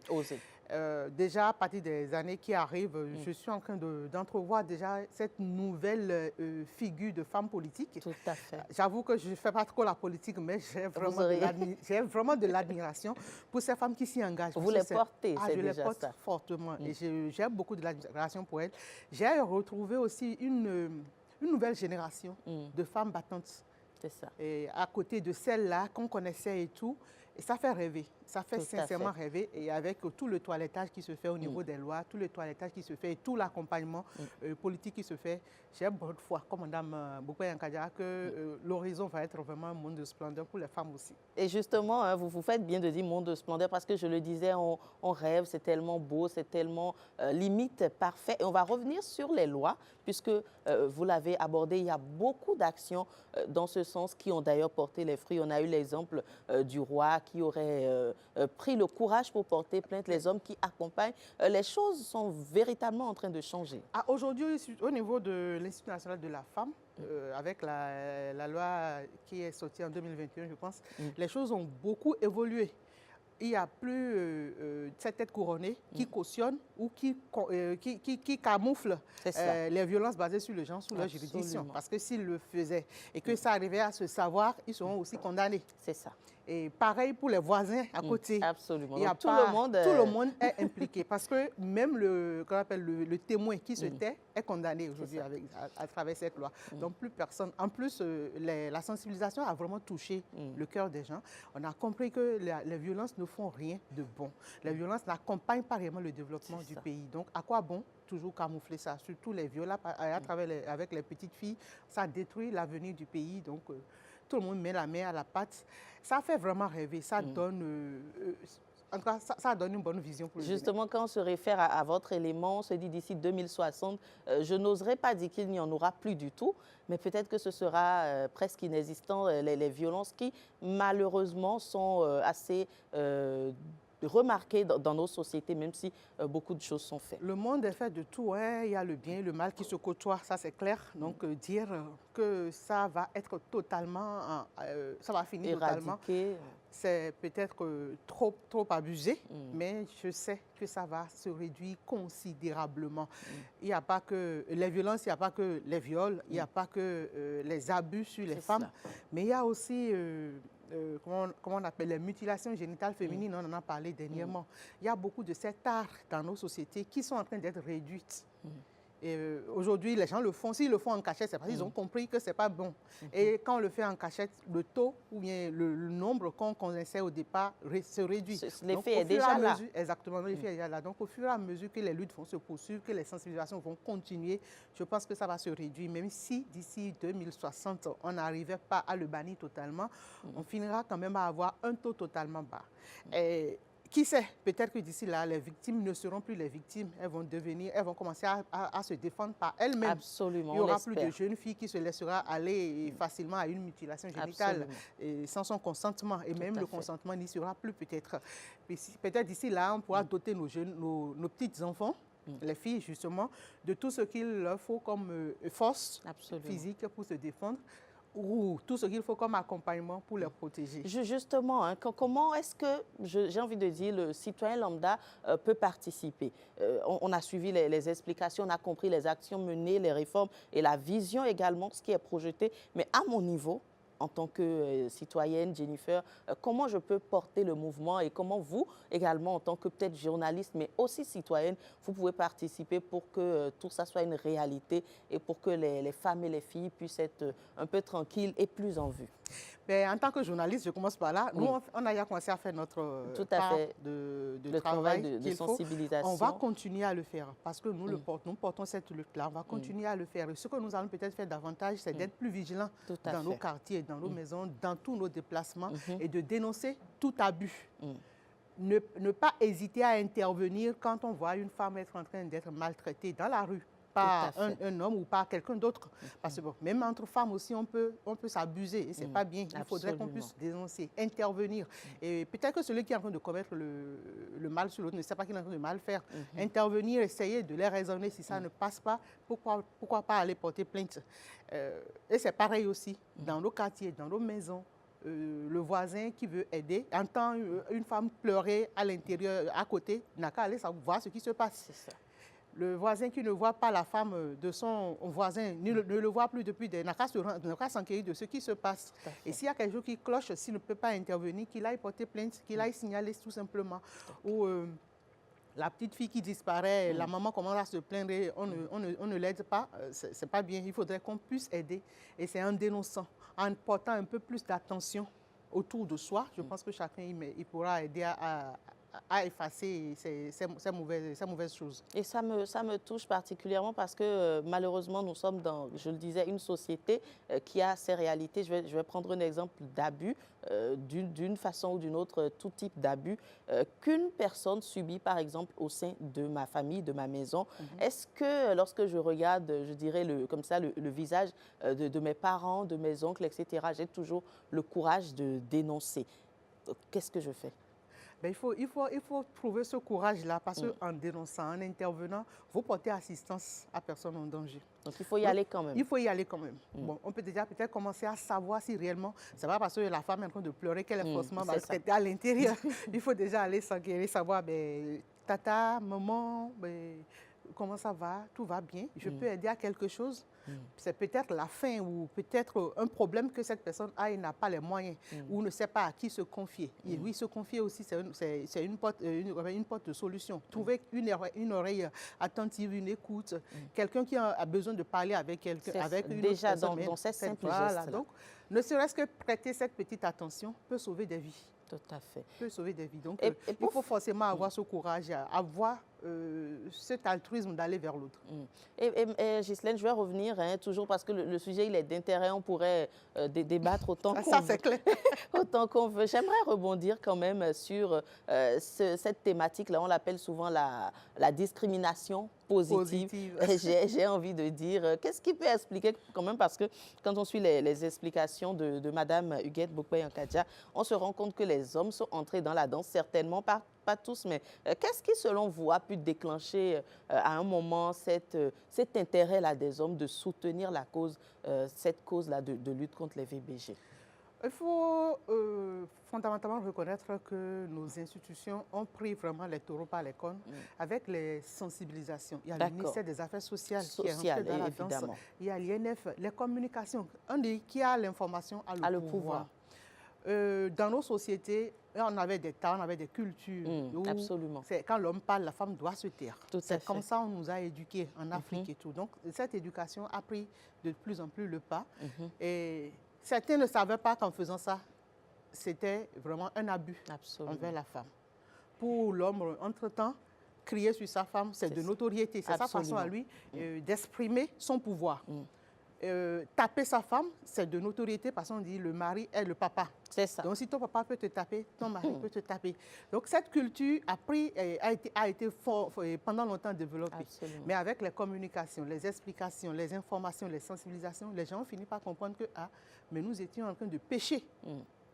Donc ce qui a fait que les mentalités ont commencé à changer. Les mentalités ont commencé à changer, certes, mais on dit les habitudes et les cultures sont aussi têtues. Absolument.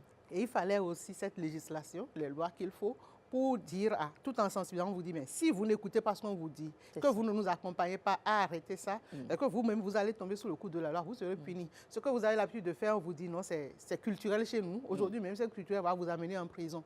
Ce qui fait que même les têtes couronnées aussi ne soutiennent plus ça. Absolument, ils se dédouanent. Entre-temps, on peut régler les questions de violence basées sur le genre à l'amiable. Aujourd'hui, on dit non. plus personne ne veut régler ça à l'amiable. Vous amenez ça chez le chef de quartier, il dit, mais je pas dedans. C'est ça. À Kobaro. Donc, du coup, tout ça a commencé à faire changer les mentalités. Qui veut aller passer 6 mois en prison? Personne, certainement.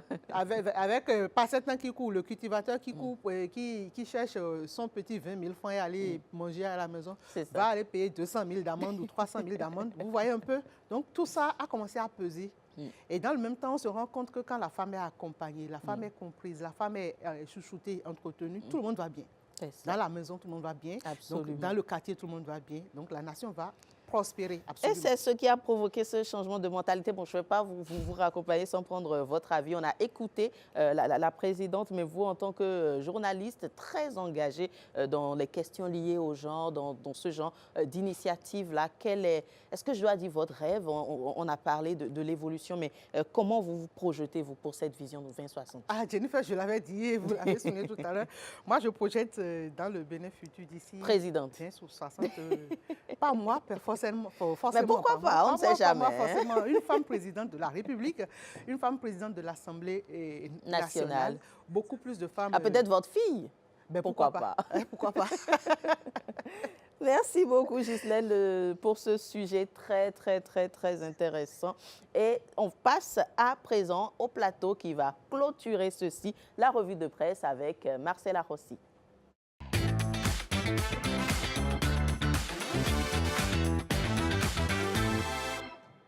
Marcel Arrossi. Arrossi Marcel, bonjour, bienvenue. La même personne de toute façon. Bonjour, bonjour à tous. Bienvenue donc dans la revue de presse. Ce matin, la presse béninoise bat au rythme des tambours communaux.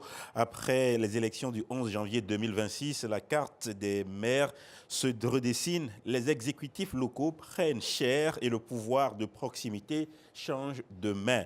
Malgré le report général du processus d'installation intervenu le vendredi 13 février, la dynamique est finalement enclenchée. Rien n'arrête le tempo de la décentralisation. Palmarès annonce et confirme. Le journal dresse la liste des maires déjà désignés et braque les projecteurs sur les communes à statut particulier. À Bomé-Calavi, Nathanaël Koti, à Porto-Novo, Rachad Toukourou, à Cotonou, Luc Nyankadia, à Parakou, Zulkifli Zakari. 4 villes, 4 symboles, 4 profils pour incarner la nouvelle saison municipale. Palmarès va insister, même différer l'installation des conseils communaux ne ralentit pas la recomposition locale. Le mouvement est lancé, le Bénin communal est en train d'avancer. La presse du jour célèbre Cotonou qui s'offre son architecte.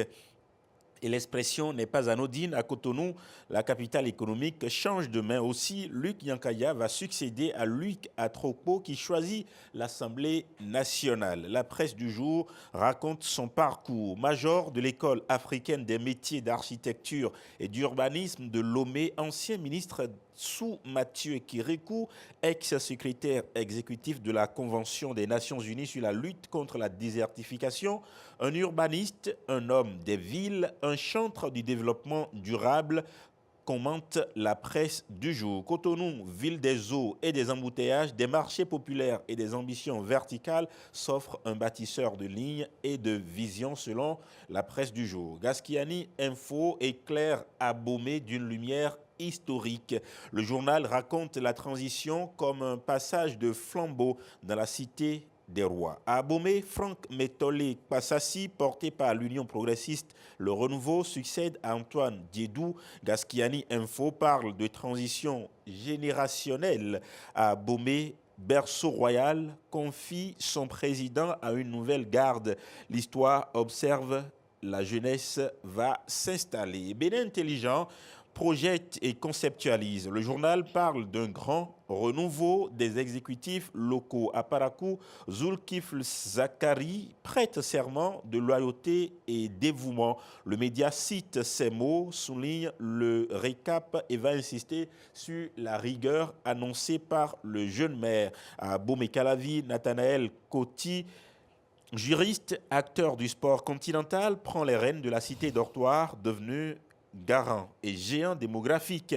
Et à Cotonou encore, lui, Luc Nyakadia, Bénin intelligent, le décrit comme le chantre des villes durables. Transformer le béton en espace de vie, sécuriser le foncier, réconcilier nature et urbanité, faire de chaque quartier un laboratoire d'innovation, ce n'est plus seulement une élection, c'est une vision territoriale. Le matinal, chiffres et nuances. 72 maires déjà installés sur l'ensemble du territoire et seulement 4 femmes désignées maires. Le journal observe avec regret la domination masculine persistante. Mais ils mettent en lumière celle qui brise le plafond communal. Marguerite Agbanzé à Tofo, Patricia Saï à Tukutuna, Zinatou Alazi au Sénisaka à Kandi, qui rempile 4 visages féminines dans un océan d'hommes. La décentralisation avance, la parité, elle, va atteindre encore son heure. Et voilà donc le tour, je dirais, des journaux de ce matin. Marcel, merci beaucoup et on se retrouve demain, n'est-ce pas? Demain avec le toujours avec la même collecte, le même travail. Et c'est ici que s'achève Bonjour le Bénin pour le compte de ce matin. On se retrouve demain, toujours avec le même plaisir. D'ici là, portez-vous bien.